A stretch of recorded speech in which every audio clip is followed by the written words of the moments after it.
Talk. I was very manipulative. What did that look like for a woman to be manipulative?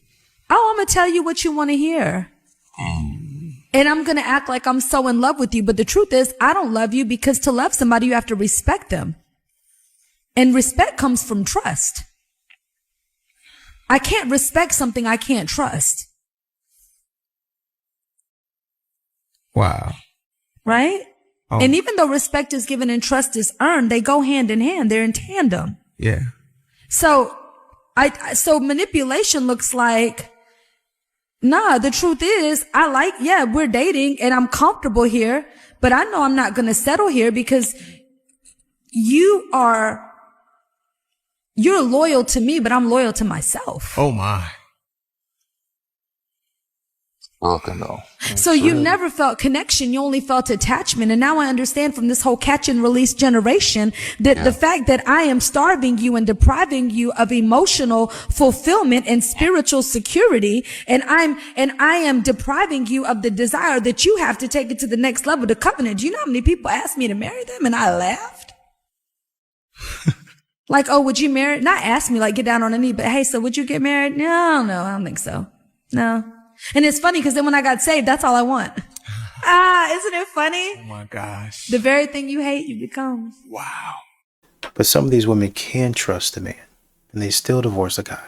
Once again, we see women online talking about, I left a good guy. He did this, he did that, he did this, he did that. I just wasn't happy. I want to go explore myself. I got married too early. And all that other BS that you want to talk about. So I get where you're coming from, but they trust these guys. They trust these guys with their life, with their kids' life, family life, and even after they get divorced, they still keep in contact with their ex because they trust him, because he's genuinely a good person, and I can depend on him. If I need him to come fix my car and I'm in a bind, I'm going to call him. If I need somebody to support me emotionally, I'm going to call him. There's a lot of things that modern women have admitted openly online. I'm going to continue to lean on this man because this is who I feel like I can go to the point of getting mad when the man doesn't answer. He don't answer. He wasn't there for me. Newsflash, you divorced him. Why would he still be there for you? What am I supposed to do now? Literally saying this stuff is foolishness. I guess I missed this part in my personal training certification. Make sure to show people how to pull up their leggings before working out. So that was my video that went viral. And there were hundreds of comments saying, but it's normal to pull up your leggings, and this is a normal habit. Now, I won't argue with you that it's a normal habit to pull up your leggings, but it's not normal to film yourself doing that and then post it online. This is not just a habit that just so happened to be caught on camera. It is done so intentionally. It's the lengths these trainers go through of setting up their camera and tripod, pressing record, then making sure they're all centered in frame, turning around, then picking up their leggings, essentially giving themselves a wedgie or purposefully jiggling their glutes to flex or show off their body. And it doesn't stop there. After they're done filming and working out at the gym, they go to edit their educational and inspirational workout video. They purposely clip this moment of pulling up their leggings, sometimes even zoom in and put it at the beginning of their video as a hook to get you to watch. Sometimes it takes a whole 5 seconds of pulling up leggings before we even get to see a single part of the workout. What we don't see is them picking up their dumbbells, getting into position, or all of their reps. You know, the unnecessary stuff. Don't make excuses for these girls. These are professional content creators. If they know how to delete a clip of the other unnecessary stuff, they know how to delete a clip of them pulling up their leggings. This is intentionally filmed and edited. At the end of the day, this is inappropriate. Instagram trainers, be honest. You're either doing this to tap into your followers' insecurities, or you're doing it for your own likes to get your comment section full of heart eye emojis, fire emojis, and hashtag body goals. It doesn't add value to anyone but you. They're trying to control me. They're trying to control me. I really don't think it's control if it's aiming for your improvement. Unpopular opinion. Y'all be sitting here talking about no, because they're trying to control me. They're trying to control me. Maybe they're trying to redirect you. Maybe they're trying to help you. Maybe they're trying to guide you because guess what? They see this coming before it actually happens. Maybe instead of fighting change, we should embrace it. Maybe they're telling you these things because you need to hear them. That's why you don't want to hear them. Sometimes the things we don't like to hear is the things we need to hear the most. And I know this is a fear, dear, but these are thoughts you need to hold near. Because growth and self-improvement are needed in order to overcome your fears. For the perfect man, do you give up your career? No. Really? No man is going to fulfill me like singing fulfills me, like being on that stage. Like, you don't even understand how addicting and how just amazing you feel when you do that. Like, my singing is my everything, and it will always be my everything. You can sing in private. No. You can still sing. No, that's not what I want to do. You can sing in the shower, share girl. my art. Sing in the shower. That's not being on stage. That's not getting cheered for. Why are women so obsessed with the rat race? You do a job besides singing, right? Yeah. Like, are you a waitress? Because a lot of people in Hollywood, they're fucking waiters. I could sing for y'all right now. Yeah, let's do it. Trust me, I mean what I say when I... So you don't notice me most days. No, you don't see that dynamic done change, but you don't know what to say. I'm shamed because you really was my fave. Now I gotta push you away, making me feel this way. That shit for real not okay. Woo! Don't you ever quit singing for anybody. Not even for $10 million. So she gets to find out firsthand what it's like dating as a man. So one of my guy friends gave me permission to make a Hinge account for him because I was telling him how easy dating is with dating apps. And he was telling me that it's incredibly difficult. And I was like, Pete, you must be doing something wrong. And he gave me permission to create an account for him and just run the account. I've been a virtual boy for 3 days and I've never felt this bad about myself. I feel like a freaking loser trying to get these girls to like me. And I'm starting to hate women because I'm like, when I say I mean Pete, because that's the account I'm using. Pete's about a 6. But I'm so desperate, I'm liking the 2s and the 3s, and even they won't like me back, Pete, which is a 6. So what level of delusion has entered women's heads? Like, what is going on? It is so difficult dating as a boy. I hate it. I'm on day 3 of being a boy, and I hate women, and I'm more depressed than ever. Yo, the level of delusion is through the roof when it comes to women on dating apps. But shout out to this chick for even giving it a try, because her whole point was to prove her man's Pete wrong. And you know, women love nothing more than being right, and that's why she said I'm gonna make a dating app, and we're gonna see. And she sees quick that even the 2s and the 3s, that's how desperate she was getting, wasn't even accepting her, because those 2s and 3s have smashed 7, 8s, and 9s, because those dudes smashed 10s and they smashed 3s, and now their ceiling on those 2s and 3s is a guy that's like a 7 and 8, which is delusional as hell. On top of that, as a woman, she seems cute, so her swipes are probably through the roof. She probably got a laundry list worth of people and simps that's ready to date her and do whatever. Not to say that those guys are any substance, but you know, there's still dudes that'll show her attention and all that, and she's thinking it's gonna translate to a dude doing it, and it's not. She finds out firsthand dudes swipe like crazy and hardly get any likes back. You gotta be Superman to even get a date nowadays when it comes to being a dude. And she finds out, she even talks about, I'm hating women, getting depressed, because as a woman, they like to be right, they like the attention. And as playing this dude Pete, who's a 6, he's a 5 is average, so he's above average according to her, and he can't get. Her whole point is to prove him wrong, because chicks like to be right, and she can't do it because the truth is, it's hard dating as a man. The entitled women, the hypergamy, the inflation, the hoflation, it's crazy. And there are good women out there, but on dating apps, it's just not it. So shout out to her. She found out real quick, because it didn't take that long, what it's like dating as a man, and that ain't easy. But she's probably not depressed, but it's probably a shot to her ego. She probably thought, well, these men don't know what they're doing. Let me get on here, say a couple of things, use a couple of pictures, and we're going to have this wrapped up by dinner time. By dinner time, do you mean next year? At dinner time? Because you definitely are going to have to do a whole lot more than just write a cute bio that you're a foodie, you like to take long walks on the Brooklyn Bridge. That ain't gonna work. Send this video to all the women. As a woman, one of my responsibilities is to overstand my divine counterpart, which is man. As the natural nurturers that we claim to be, we should have the patience and be able to get to know his mental state. Understand that we aren't the only ones that go through things. They go through things too. And just how our mental state should be checked on, there should be too. And as a woman, we should have the ability and the intuition. And then as a matriarch, everyone's saying that it's time for a matriarch. It's time for the women to stand up. How can we stand up and run or be over anything when we don't even understand our divine counterpart? We don't even understand man. It should be a system where I protect him, he protects me. I lift him up, he lifts me up. Now we both up. And now things are moving, things are in motion. Because we have that understanding that is not just about women, it's also about the men as well. This is quite a meltdown, right? Ooh, someone lost their mind. Guys are so lucky. You guys do not understand. So I'm 25, right? I'm sitting here and I'm having to build a f***ing roster. I'm having to sit here and go out and do things I don't want to do. I don't want a roster. I don't want to go out and date. I don't like this hookup culture. I don't like any of it. But I feel like I don't have a choice.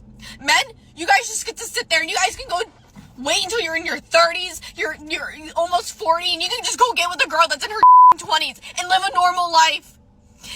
Girls don't have that luxury. You're 25 years old, you're young, right? The way that you get yourself, you want to line yourself up for marriage, for children, for all these things that you say you want. It's not by building a roster. It's not by racking up a body count. It's not by doing hookup culture. That's not getting you anywhere. The only thing as a female that's going to get you actually is you're going to get a lot of guys who ultimately won't want you. You are going to X yourself out of a lot of good guys. Needs to hear this, but guys, stop trying to date women who are clearly out of your price range. You know you can't afford us, so why are you trying to talk to us? Man, Rachel, your little broke ass work at Starbucks. Listen, can I?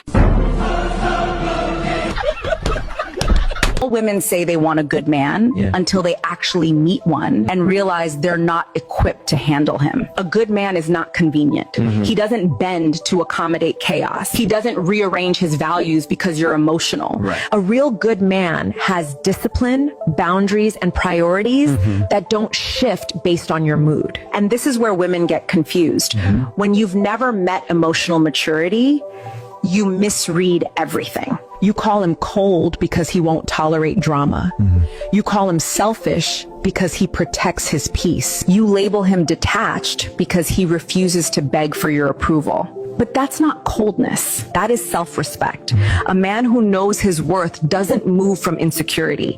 He moves from conviction. Good men don't chase drama. They don't chase chaos. And they sure as hell don't chase women who weaponize emotion. They build, they lead, they create order. Most women aren't ready for the responsibility that comes with a stable man, because stability doesn't feed your need for emotional roller coasters. It doesn't scratch that itch for unpredictable validation. For women raised in dysfunction, peace feels boring until you lose it. A good man requires partnership, respect, and a woman who's emotionally regulated, not reactive, not reckless. Stay solid. Good men don't bend, they build. And the right woman rises to meet him. Can we talk about the fact that y'all hate most of the men that y'all raise? Can we talk about that? And the fact that the men that y'all raised never seems to date women that look or act like you? Is it because they saw the different men coming in and out the house and they were like, you know what? I know that that's what I do not want. Or is it because your standards start and end with money? You don't care about integrity, moral character, morals and values. You just care about money. And they don't like it. And not to mention how much you talk down on black men, even their fathers, right in front of them, as if they're not a black man or black up-and-coming man themselves.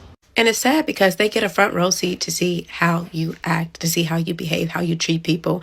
And it just looks like it's something that they're not interested in. And the sad part about all of this is these men use you for a barometer of what they don't want to wife. And this is why you guys are single and not wives. So maybe you guys should be a better example to your sons, and maybe they wouldn't think of you as the bottom of the barrel. It's true. A lot of these modern women don't really respect men. They don't really like men, to be honest with you.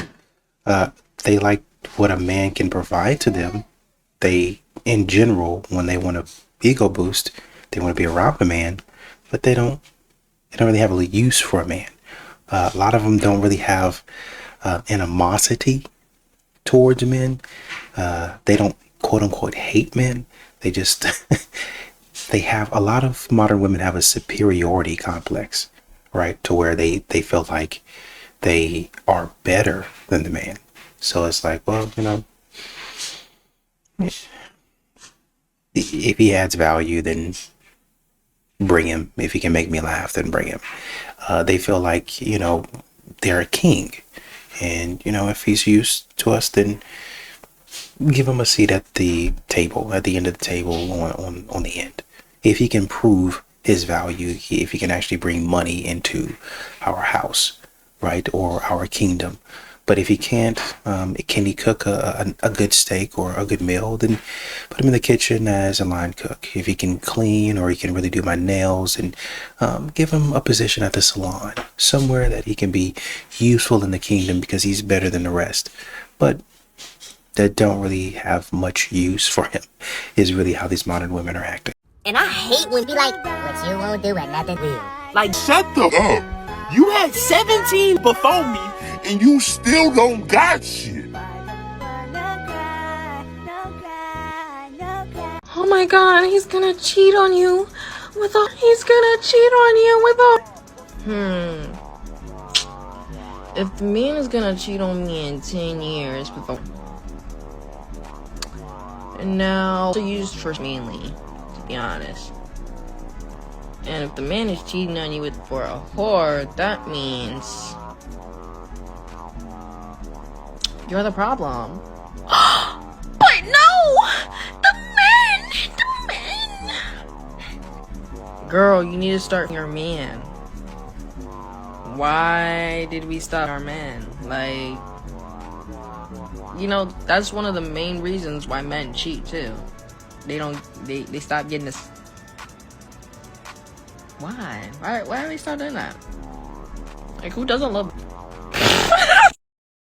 So we not about to sit here and act like the reason why a lot of these young women be wilding out, promiscuous, and sleeping around is because they saw their moms, their aunts, and older cousins in their family being hoes. We're not going to sit here and act like a lot of these mothers weren't getting their daughters who was 14, 16 at a young age, and they would get pregnant again, then they would give them another. We're not going to sit here and act like mothers weren't more worried about a man being up in their house or focus on a man than focus on their own daughters, which is why a lot of the young women these days are super promiscuous. And a lot of these women my age, in their late 30s or early 40s, are too busy competing with the young women than actually trying to talk to them and educate them. You cannot sleep around with a bunch of people and not lose yourself. Reactive happens in relationships when she basically provokes you repeatedly. This can be emotionally, this can be psychologically, sometimes even physically, until you react, until you snap eventually. And then she'll use that reaction that you give her as proof that you're the problem, you know, that maybe you're the one. So what does this actually look like in real time? And I'm going to give you some examples, and maybe you've experienced these in your relationship. This can kind of give you an insight into how to identify it. So usually it starts pretty small, you know, maybe like small jabs at you, little jokes, little lighthearted things, could be sarcasm. She could even start ignoring you, or maybe withholding affection. You know, you try to go to grab her hand and she pulls away. And it can even go as big as starting to push your boundaries. You know, you might have put down a boundary, or she knows that there's something that you don't like, and she tries doing that to see, will I get a reaction? What is this going to lead to? And what happens is that over time, these little provocations become a lot more targeted towards you. You know, she may say things like, why are you so sensitive? Or, you know, you're such a disappointment. Or, you know, nobody wants to be with you. I don't want to be with you. The goal here from her is not to have an argument with you, but it's basically to get a reaction out of you. She wants to see, are you going to react, and how are you going to react? The thing is, once you do respond, and oftentimes it may be with anger, maybe with frustration, and maybe with defensiveness, she suddenly becomes very calm, very collected. All of a sudden she's very concerned. And it's interesting because as humans, if someone is repeatedly provoking you over and over and over again, eventually you're going to lose your cool. Anyone in that situation would lose their cool and feel like, okay, like I'm angry now. And you might show some of that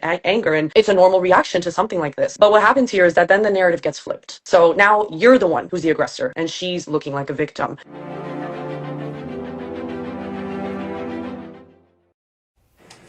When he asks you if you can cook for him, ask him, can he build a house for you?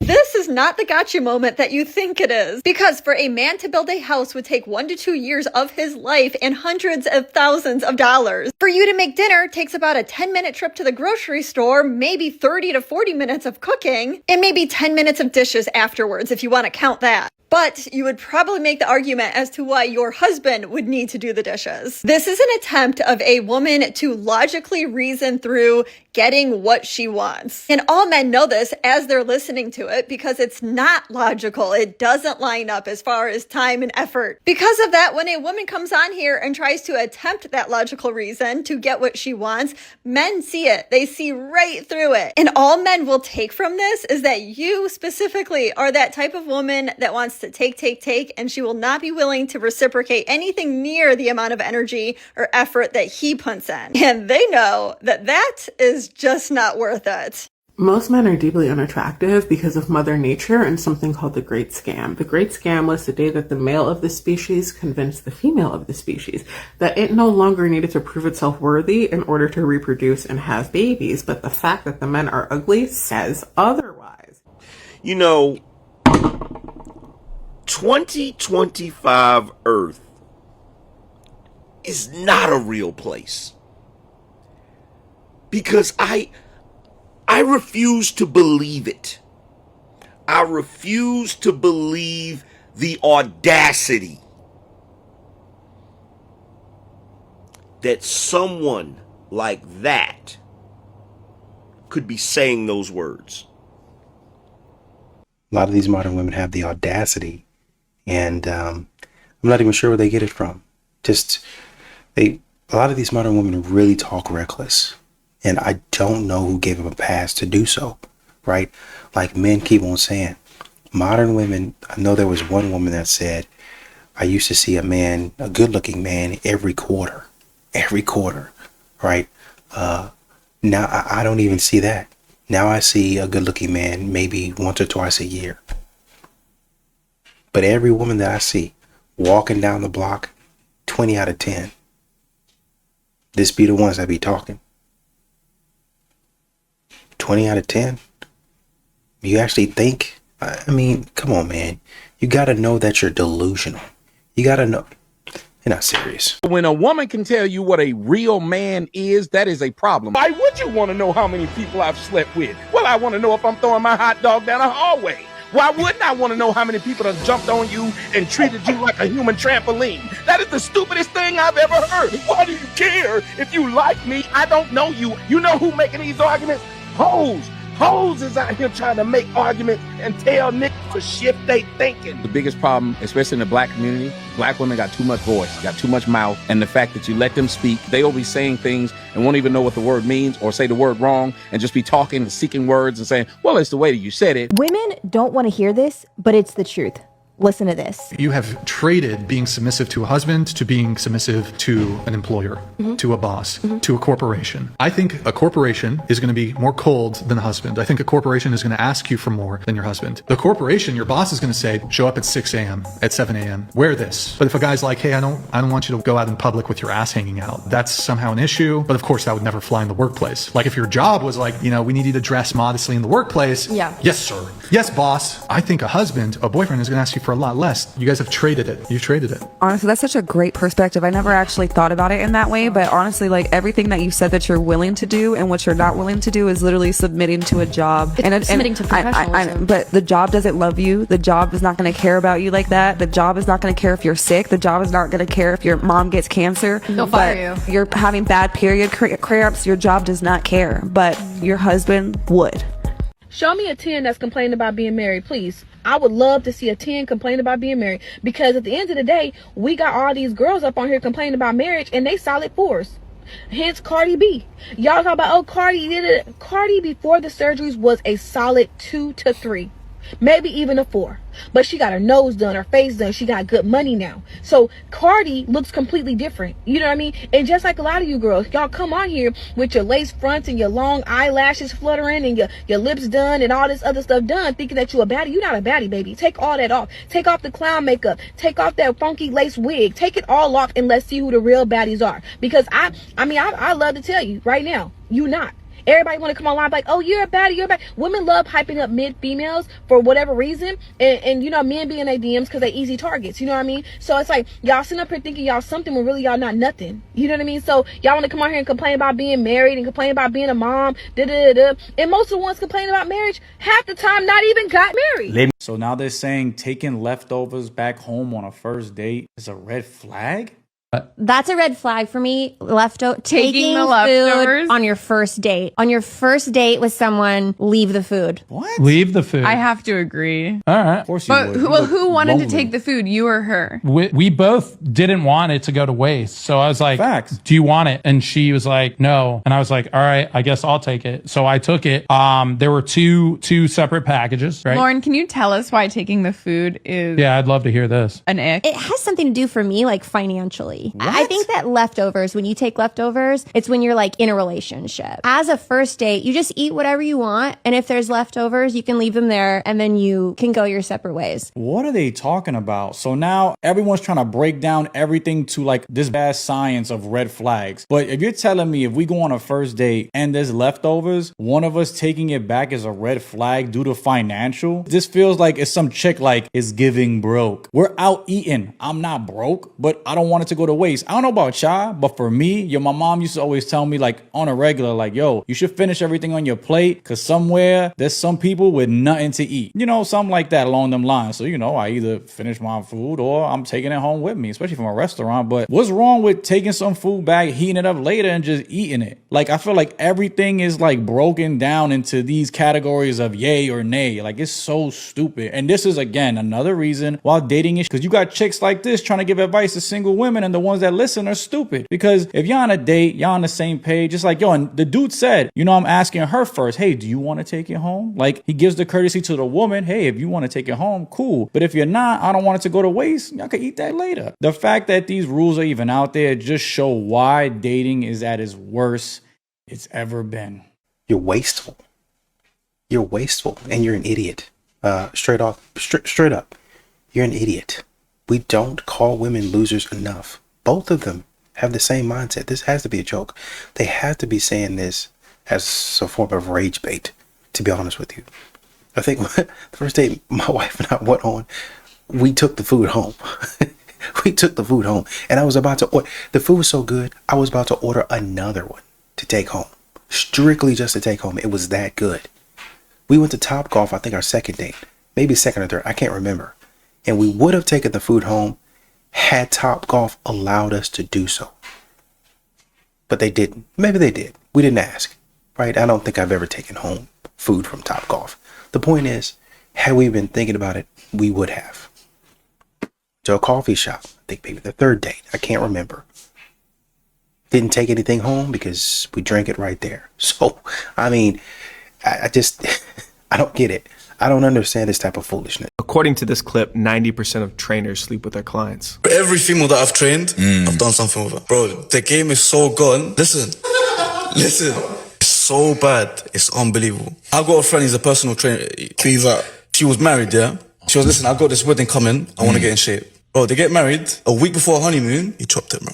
Wow. If you're a man and your girl wants a personal trainer, you either train her or tell her to leave, bro. There's a reason why there's stereotypes. Every male personal trainer, I'm not gonna say every male, but let's say 80% of them. Can we say 90? Bro, I'm even gonna say 90, bro. You need to be a personal trainer to understand that. Because I've got friends who are personal trainers. After every session, bro, she's so bro. Bro, a week later, he's doing something with her. Every female that I've trained, I've done something with her. You know the worst part? He's probably not wrong. When I was 18, I went to go shadow a trainer. At the time, I was getting my training certification. I didn't know this guy very well, but he trained mostly females. And about 30 minutes into me shadowing him, he tells me how he's sleeping with about half of them. I remember thinking, that's a terrible way to build a business. I also remember thinking this guy's life is probably very stressful and this won't end well. Coaching is a very intimate space. You are working with people's goals, you're working with their physiques, you're working with their relationship with themselves and their relationship with their body. There's a reason there's that stereotype that trainers become like therapists. People open up to their coaches. Part of your responsibility as a coach is to honor that relationship. As the leader of the session, you set the tone. as to what conversations are appropriate to have, as to what energy you bring to the session and to the environment. Now, when you're looking for a coach, you can probably figure out a lot about their vibe and what they tolerate based off the content that they produce, what they talk about. And so do your research when you're hiring a coach. This is the world that we live in. I just believe that as a coach, it is your job to set the tone as to what's acceptable and what's not. And I also believe it's your job as the coach to make sure that you don't cross certain lines that would create what is already an intimate interaction, training and coaching and transforming, and leverage that to your own benefit. The only thing men really need to learn is that you will never be able to make a woman happy. You just can't. If you last too long, then that's too much. But if you last too little, then that's too little. If you want too much intimacy, then you're being pushy. If you don't want intimacy at all, then you're cheating. You can remember to take out the trash, but she's going to remember that you didn't do the dishes. You can give her child support and you can give her over that and pay all of the in-between, and it's never enough. But when you pay nothing, then you're a deadbeat and she's still not happy. You could plan the perfect date, but if you didn't spend enough, then it's still not good enough. But if you don't plan a date, then you're a loser that puts in no effort. Women who don't have boobs want boobs. Women who don't have ass want ass. Women who have too much ass want a smaller ass. If you text too much, then you're basically a simp. But if you text too little, then you're a loser who doesn't care. You could buy her exactly what she wants, but if it's the wrong color, then it's still not exactly what she wants. You could give her all of the affirmation and all of the emotional support, but she's always going to remember the one time that you didn't. If you work too much, then you're not spending enough time with her. But then if you cut your hours and you're home with her more often, but you're making less money, then you're broke and you're basically a loser. If you watch too much football or have a hobby with the guys, then you're not invested in her. But if you don't have any hobbies or any other interests other than her, then you're a simp. Until you understand this as a man, that it's not your job or your responsibility to continuously make her happy, and that you can't make her happy, your life will be a lot easier. Okay, bye. People will look at men and blame, like people will say to a guy, well, you're angry, but fix your life, right? Well, you're angry because you're fat. Well, then get to the gym. Well, you're angry because you don't have any money. Well, get a job. People will be tough with guys, and rightfully so, right? You know, you need to build that backbone. You need to get out there. You need to prove yourself to yourself, right? But people won't show that same just blunt truth to a woman because they're afraid. Oh, then the tears come and then the defensiveness comes and then you're called a misogynist, you're called a woman hater, all this crap. But the reality is that a lot of women are angry because they're setting up a life that doesn't make them happy. It's something about a man that just got his own. You got your own place. You got your own bed. Let me come get in your bed. I just want to get away. Let me come cook dinner for you. Or you cook dinner for me. Let me sit on your couch. You need me to come wash clothes? You need me to come wash dishes? I love me a man that just got his own. You out here grinding, trying to make a way. You not looking for handouts. You not hating on the next. You dedicated. You focused. You grinding. You on a mission. You trying to get somewhere in life. You not hating on the next man. You out here getting to the bag and making a name for yourself. It's just something about a man that just got his own. That man take care of himself. That man is a provider, a protector. That man gonna make sure he's straight because he don't got nobody else that he can fall on. And that's it. He doesn't rely on anybody else because he doesn't really have anybody else to fall back on. Now, I thought y'all told us that y'all wanted a man that had a group of friends because men don't have friends. And even when they do have friends, they have superficial relationships. But now you're telling me it's something about a man that I'm guessing you're saying, maybe she's saying, he works as if he has nobody else to depend on. I'm guessing that's what she's saying. I still don't get it. Where does the support come from? This is why men don't get married. Where does the support come from with you guys? When are you guys going to help? The men can do the work. The reason the men are stopping is because you're not helping. That man go out there, he starts picking up, he starts doing things. You still sitting out on the porch, just looking, just barking out orders after a while. And the man is like, well, why don't you come out here and help? Since you know so much, since you know exactly where you want it to go, why don't you come help? Why don't you at least position it? Stop barking orders. Y'all don't hear that. Oh, well, you sassy. Whatever you want to call me, come out here and help. Come out here and get your hands dirty. That's not a real man. My father never. Your father never had to ask you to do help because your father had your mother. And your mother was out there working the fields with your father, figuratively speaking. You didn't have to work because you was a child, and he wanted you to be a child. But now that you're an adult, you should have seen how the relationship between your mother and your father was and copy that and mimic that in your own relationship. You don't have to do everything the same. You don't have to be a carbon copy of your mom and your dad, but you should be taking lessons from them, assuming that they're good lessons, and saying, okay, I want this to be the core of my relationship. I want this to be the foundation. Good, honest, forward-thinking principles. But here you are, waiting for a man to do the work that you should actually be supporting and helping him with. Amazing. Unpopular opinion. A lot of women are not as emotionally mature as they claim to be, or that they've convinced you that they are. Because emotional maturity is the ability to understand, manage, and express your feelings and your emotions in a healthy way inside of your relationship whenever you're facing challenges, especially whenever you're mad. And whenever most women get upset, the only feeling that they know how to express in that moment is anger. Self-awareness leaves the building. Self-regulation is gone. Empathy is not there. Accountability never even enters at all. We ain't gonna even mention that word. That's gonna make them a little bit madder, and they no longer know how to communicate in a healthy manner. But they're emotionally mature. But that's not something that can just come and go. Because when you're emotionally mature, you're very mindful of your emotions and you're mature enough to handle them. I find it so interesting that when I talk about meeting my husband's needs, the automatic assumed thought is that it's just that the only need a man ever has is his need. That is completely untrue. Don't get me wrong. I've never denied my husband. I've never turned him down. I've never refused. I've always responded because I love being desired by my husband. And transparently, my husband's super okay. I desire my husband. But men are also significantly more complex than just lustful creatures like women like to paint them out to be. For example, women will sit here and demand a man increase his emotional intelligence, right? But what they really crave is that emotional vulnerability from a man. If you've ever listened to a man without interrupting him or trying to change his mind, you will hear from them that being vulnerable with a woman is a dangerous game to play. And women don't want to hear that because they refuse to take responsibility or accountability for the fact that they weaponize men's vulnerabilities. They will attack them, they will degrade them, and then they will emasculate him, and he will never come back from that. So if you plan a date and you're looking for me to give suggestions and you don't have a plan before you ask me out, you're getting cut. If your idea of a date is happy hour, you're getting cut. If we're meeting for a date and you expect me to drive more than 15 minutes, you're getting cut. If the conversation is about 50-50 on the first date, you're getting cut. If you ask me if I could cook and I tell you I can and you ask me again, you're getting cut. If you ask me what I bring to the table, you're getting cut. Or, and just hear me out, you could save everybody a lot of time by staying in the house and not dating nobody. Just a suggestion. But to the fellas, a little bit of advice. Never tolerate silliness like that. The standard is the standard.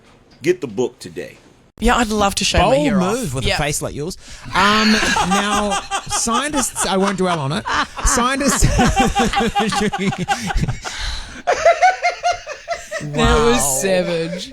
If you really want to be married, there's certain things that you just got to stop doing. Our daughter's 21. She's in a very beautiful and committed relationship. She gets the balance of messaging that she needs from mom, but she gets the critical messaging that she needs from dad. And I told her one day, I said, have you ever seen the movie The Bodyguard? And she said, no. I said, come on. We go inside, watch the movie The Bodyguard. We're about halfway through. I paused the movie. I said, what have you learned so far? Every single time Kevin Costner is telling Whitney Houston's character what to do in order to remain out of harm's way. What happens when she doesn't receive that direction? Because this is real life right now. Because if your man is in charge of protecting, because a man is supposed to be provider protector. If I explain something to you because I understand guys, take my direction. Right. Because my job is to keep you out of harm's way. Every time you don't, not only do you expose yourself, but now you expose me. The world can't touch me until they touch me through you. So you got to take my direction so that I can protect the both of us. Let me tell you something. People really don't understand how hard in the paint I go for my family. One of the ways is me being Kevin Costner in the back with the earpiece while my wife is out here. Because if you get inappropriate out here, I'll knock your head off. If I was a man, every woman would want me because I would just love and cherish them and tell them how beautiful and precious they were and kiss them on their foreheads, play with their hair, buy them gifts, take them to nice dinners, spoil them, worship them, and make sure that every day that they knew that they were the most... You would get no play. No play. Nobody on your phone. No badges, no nothing. Like, you would get played so bad, and it's honestly so sad that you even think this would even work. This got patched like 100 years ago. Like, what are we doing? I don't understand how women feel like they have this extraordinary game. You guys look at us and expect us to know that you're flirting with us. So how are you gonna do that in front of another woman? You know what they're gonna call you? A perv, a creep. And I think what you're trying to do is love bomb, and I'm no expert, but I'm pretty sure you women hate that. It's just so funny to me because there are actually men that do that and get treated horribly, like worse than the worst. Man, who's gonna tell her, bro? Someone tell her.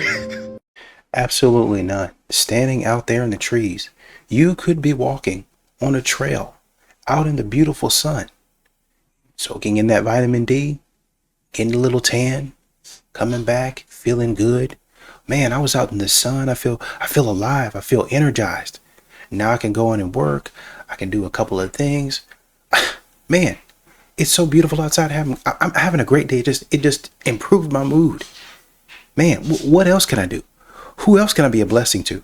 But instead, here you are, talking foolishness, telling us and exhibiting to us that you really don't know what it is to be a man, which is not surprising, depending on and understanding and hearing what these modern women talk about and how they think being a man should go.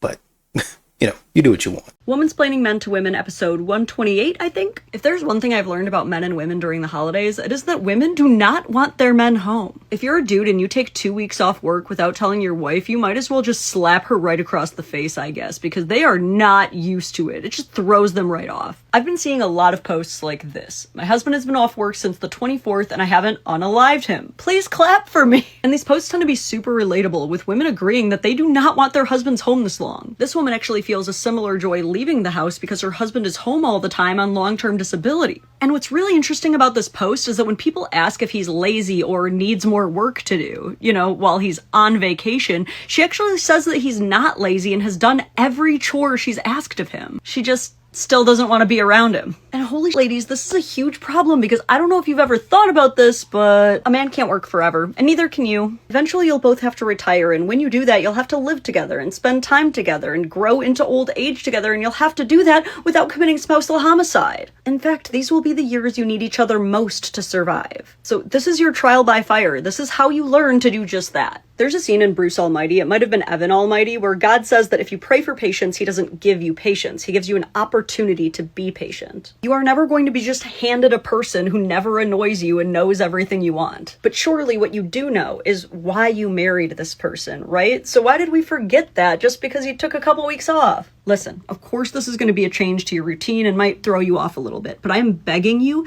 to try and see how special this is to him and your kids if you have them, and try not to focus on what could go wrong or how he could mess things up. He's been looking forward to this time with you and to be at home and not working for so long. And I'm going to say something else that you don't want to hear. He's also been looking forward to doing nothing. He really just wants to use some of his vacation time for nothing. In fact, everyone deserves some time for nothing. Look, you married him for him, right? Not for the time that he's gone. And it would just mean the world to him if you made him feel that way. Somebody got to say it. And I'll be able to say it. I'm sorry, but I don't want a single. No, give me the marriedest you can find. Cause if you think about it, single, be on single, lying, the whole cheating on you, you ain't even in a relationship. I'm getting cheated on, I ain't even in a relationship with you. That don't even make sense. You did not get cheated on. You just a part of the roster, just like he a part of your roster. I'm not saying it's right, but I know where she coming from. Because, you know, it depends on whose husband it is. If she's a baddie, then you probably can almost guarantee that this man has something to offer. And most women, they want that. They need that. This man must be stable, a provider, and he might, in fact, be King Dingaling if he got him a baddie wife. So women, they love it. They love married men. You know what? And to be honest, I think there's a lot of men who like being side dudes too. Because I don't know about for a woman being a side chick, maybe you can extort this man out of resources because you can threaten to come to his wife as a woman. She could probably do that. But as a side dude, you get the best of that woman and none of the obligations. You don't gotta take her to Disneyland. You don't gotta go with her to Sephora and Target. You don't gotta listen to the arguments and think of, and listen to everything that she think is just funny how. You don't gotta hear none of that. You just go to a hotel and you just clap cheeks. Bro, I swear, bro, people that's in the NFL, the NBA, and rappers do not know how to be famous, bro. That should be blowing me, bro. Niggas get that first deal and the first they cuff up is that was with the last 20 rappers and athletes. That's the first you go to and cuff. Now it's one thing to hit to get it out your system for sure. I'm with that, you know what I'm saying? I ain't dick watching like that, because if you want to hit it, you know what I'm saying? But you get famous and the first you say I'm gonna get is, I want the bitch that Future, Michael B. Jordan, Bow Wow, John Moran, James Harden, Rollo Rodriguez, Lil Baby, Young Thug had. I want to share with those. What? Cuff the same, bro. That should be blowing me. That's why I fuck with Young Boy, bro. NBA Young Boy, bro. Every bitch you ever seen him with, he put him on. All his regular degular till he got him. That's what it's gonna be for me, bro. Y'all gonna be seeing, if I get famous, all my bitches gonna be goddamn. Y'all gonna pull up old pictures of her working at Popeyes and Radio Shack and Toys R Us, nigga. Stores that don't even exist no more.